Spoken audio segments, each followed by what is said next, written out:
హిందువుల ఆత్మగౌరవానికి, హిందువుల పౌరుషానికి ఒక ప్రధానమైనటువంటి పార్టీగా భారతీయ జనతా పార్టీని చూస్తున్నారు ఇప్పుడు భారత ప్రజలు. ఎందుకంటే చరిత్రలో సుదీర్ఘకాలం పాటు అన్యాయానికి, అవమానాలకి గురైంది హిందువులే. దాడులు చేయించుకున్నది హిందువులే. ఆనాడు ఎదుర్కొన్నది హిందువులే.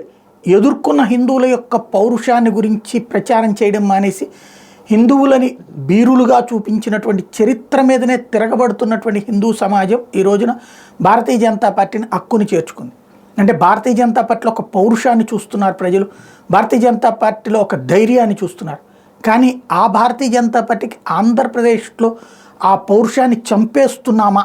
ఒక్కసారి చిన్నమ్మ అని పిలువబడే పురంధేశ్వరి గారు ఆలోచించుకోవాలి. ఎందుకయ్యా అంటే తాజాగా 2 సంఘటనలు చూస్తుంటే విచిత్రంగా అనిపిస్తోంది.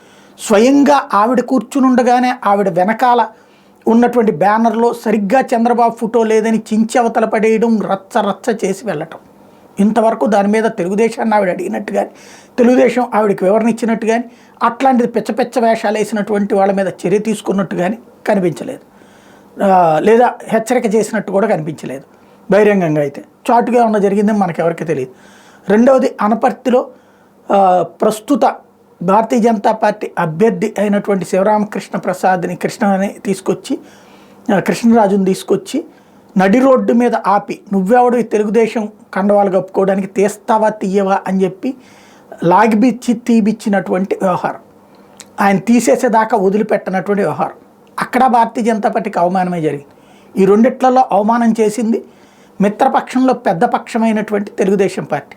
అవమానానికి గురైంది టోటల్ మిత్రపక్షంలో అతిపెద్దదైనటువంటి భారతీయ జనతా పార్టీ. మరి అక్కడ అడిగినటువంటి చరిత్ర కనిపించట్లేదు. అసలు ఏమవుతోంది భారతీయ జనతా పార్టీకి? పౌరుషం సన్నగిల్లిందా, లేకపోతే కనుక ఆత్మ న్యూనత పెరిగిందా? అర్థం కాని పరిస్థితి.